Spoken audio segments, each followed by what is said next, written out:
You've found Wickett on Wisconsin, your one-stop podcast for all things Packers, Brewers, Bucks, and the rest of your favorite teams from all over the state of Wisconsin. We're powered by Wisconsin Sports Heroics, online at wisportsheroics.com and the Wisconsin Podcast Association. And now, here's your host, Mike Wickett.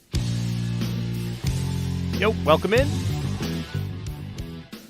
Another episode of Wickett on Wisconsin. Coming up, a conversation with a guest, Dylan Bubolt, who covers the Wisconsin Badgers. Obviously, Badgers news front and center all over the state of Wisconsin after Paul Chryst gets let go, and a move that shocked me because I didn't think that Wisconsin was going to change their ways and certainly not do it mid-season, but we'll talk more about that coming up at length.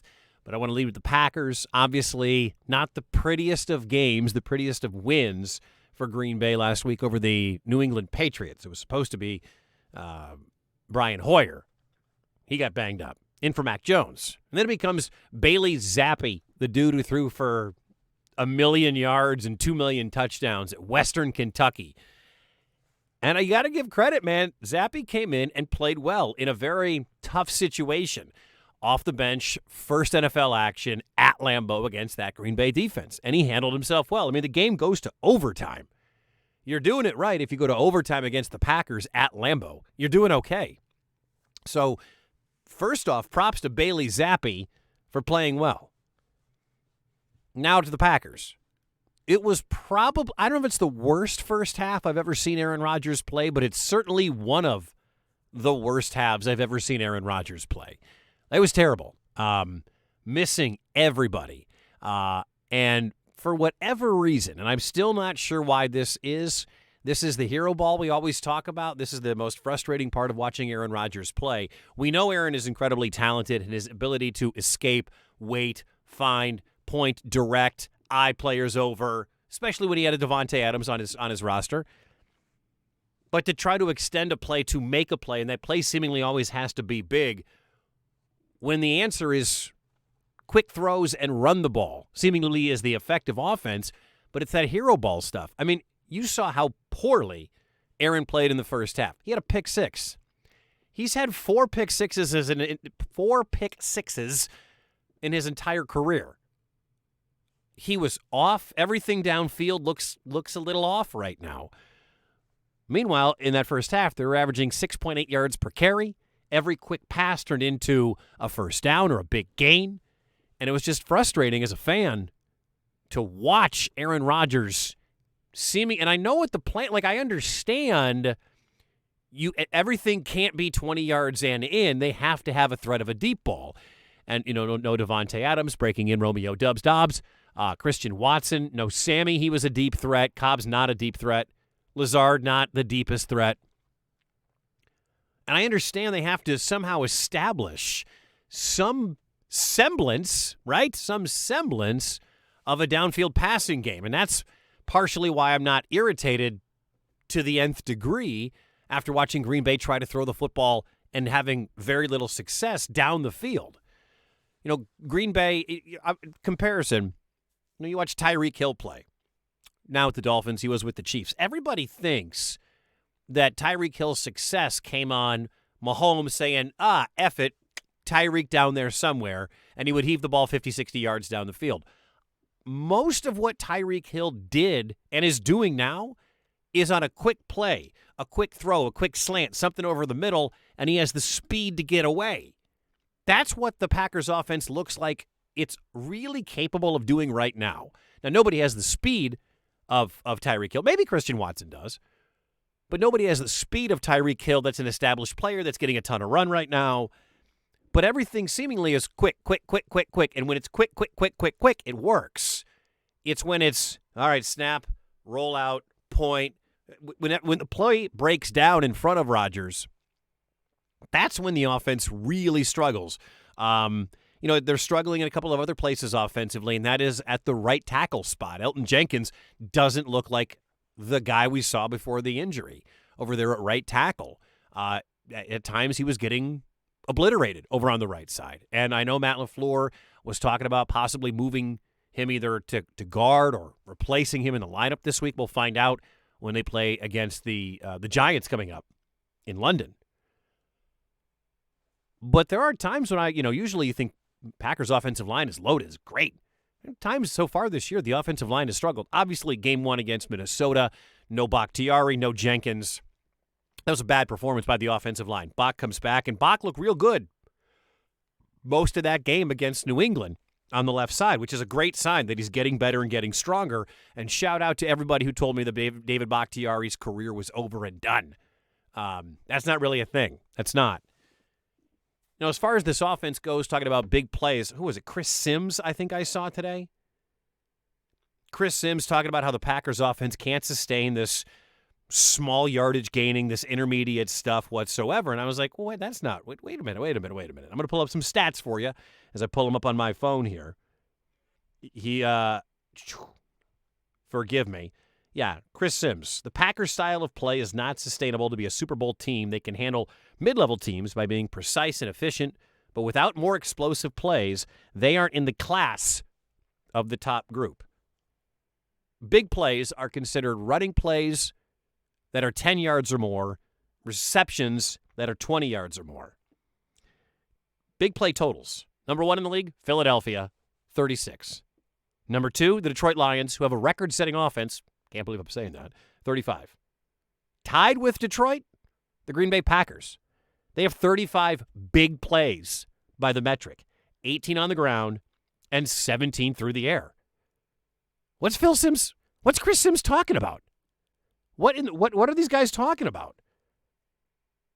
The Packers' offense right now isn't a huge downfield air yards threat, but they are a threat to gain 10 yards on the ground and 20 yards through the air every time they snap the ball, because this is the Matt LaFleur offense. This is what some of us have been waiting to see. And yeah, I miss Davante Adams, but without it, we're watching, and I'm kind of enjoying watching the growth of the offense and seeing them get out there. Like, I can't wait to see what they do this weekend against what's supposed to be a pretty stout pass defense in the Giants, although it might be fool's gold because they didn't really play anybody this year. But we're watching the growth of the Matt LaFleur offense, and the numbers are there. If Aaron Rodgers, who struggled with the deep ball last year in the first month of the season, and I think we remember what happened the last couple of months of the year, man went on to win the MVP. He's still one of the top-ranked deep ball throwers in the National Football League right now. You may or may not believe that, but Aaron Rodgers is the number 1 from Peter Bukowski. Aaron Rodgers is the number 1 graded thrower of passes over 20 yards. He's only 6 of 17, but he leads the league in big-time throws. He wasn't great in that New Orleans game, week 1 last year. It took a little while. He's got new pieces, no Davante. He's got new guys. I have told you the entire time. I have said this the entire time. Call me at Halloween.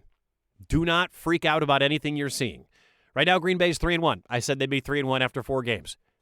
I didn't think they'd go down to Tampa and win, but then again, I wasn't 100% sure that Godwin was going to be out and Mike Evans was going to be out. I thought they would handle Minnesota better. But I said they'd be 3-1. Defense would be top 10. Offense would be top 10. Defense is top 10. Offense is on its way. So I'm a few weeks early, but the offense is on its way. From a big play perspective, they're number 2 in the NFL. I mean, they're right behind Philadelphia, who's 4-0, and everybody's fallen in love with Jalen Hurts and company for good reason. This Packers team is exactly where I expected them to be. Offense still with questions. Defense, while I expected the run defense to be better than it is right now, you can run on this football team. And that's why Saquon Barkley probably has a good game. Let's be honest. But you can't pass on this team. Rashawn Gary is one of the top 3, has the top 3 best odds to win Defensive Player of the Year. Preston Smith is playing fine. Devondre Campbell and Quay Walker not living up to the billing, especially Campbell, who was all-pro last year. Secondary's doing all right.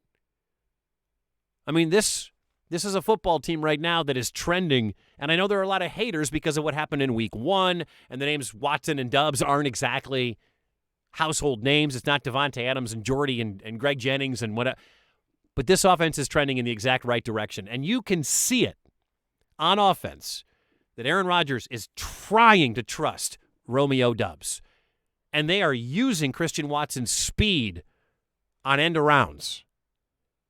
And obviously, we know what happened the first pass to Christian Watson. He didn't catch it. I mean, Romeo Doubs almost had 2 touchdowns, and you could argue the second touchdown should have been, but the Calvin Johnson rule, the Des Bryant rule, he didn't keep the catch all the way through the landing on that bomb that Rodgers threw late in that game. But this offense is humming along. They're on their way. It looks like a Matt LaFleur offense, a Kyle Shanahan offense, a Sean McVay offense. Guys go in different directions, lots of misdirection. I love to see that. And as long as they continue to hammer the ball with Dillon and use, thunder and lightning with Dillon and Aaron Jones, Rodgers' passing game will come. You know that. I know that. They're going to be just fine. 3-1, go to London, handle your business.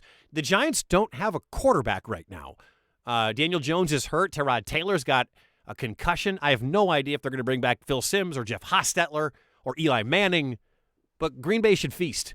This should be a game where that defense, the Packers love to play a lot of nickel. The Packers love to play with a bunch of defensive backs. Guess what? Load up the box. There's one dude you have to stop on offense, especially if you have gimpy Daniel Jones. And hopefully if Tyrod Taylor is concussed, he does not play. We're learning more about head trauma ever since the Tua injury. But this should be a game Green Bay wins handily. Now, I thought they should have beat New England handily, but Bill Belichick leveled that playing field. I don't know if Brian Daboll is that kind of guy that can level the playing field. But the offense is there. It's on its way. By Halloween, we'll be good. All right? If you're a Packers fan, don't worry. The offense, the downfield passing will come. They're going to be just fine. I promise you. All right? Defense is there. Got to shore up some things in the middle. Kenny Clark is a stud. You know all the names. I don't have to read them off to you. So that's it. Packers over the Patriots. Up next, the Giants. We'll talk more Packers coming up next week. Coming up, I want to switch gears and talk some Badgers. But first, I want to thank one of our sponsors, my guy Nick Packard. If your marketing agency is underperforming, a.k.a. not doing its job, maybe you don't have one and you're a small business and you're trying to figure out how do I get my company out on the internet? How do I get myself seen? If you're looking for some marketing experience, call my guy Nick Packard. Go online, nickpackard.com. He's a fractional chief marketing officer. I'll explain what that means in a second, okay? So my guy Nick Packard, he's right there in Franklin, Wisconsin. He's the fractional CMO that's going to help you raise your SEO. And you're like, Wickett, what's an SEO? It stands for search engine optimization. So it's like when you hit the Google button or you ask Alexa or Siri or whatever, if your company isn't the one that comes up, your SEO ain't right. That's where Nick can help you out. NickPackard.com. You work directly with Nick. That's the cool thing. There's no layers of employees like a boss and then a person under that guy, that guy. No, you work directly with Nick from start to finish, and he's fractional. You're only going to pay for the time you need. He's flexible to fit your budget. If you're a small business, you're a medium-sized business looking to up your digital marketing, call my guy Nick. Go online, nickpackard.com. Plus, just for listening to the podcast, Nick's going to give you a free digital ecosystem assessment just for checking out the podcast. If you want somebody's perspective on your website, your social channels, your email marketing, you can sign up directly on his site. You can see where you score. NP Connect, the marketing agency redefined. Go online today, nickpackard.com. That's nickpackard.com, and tell him Wickett sent you.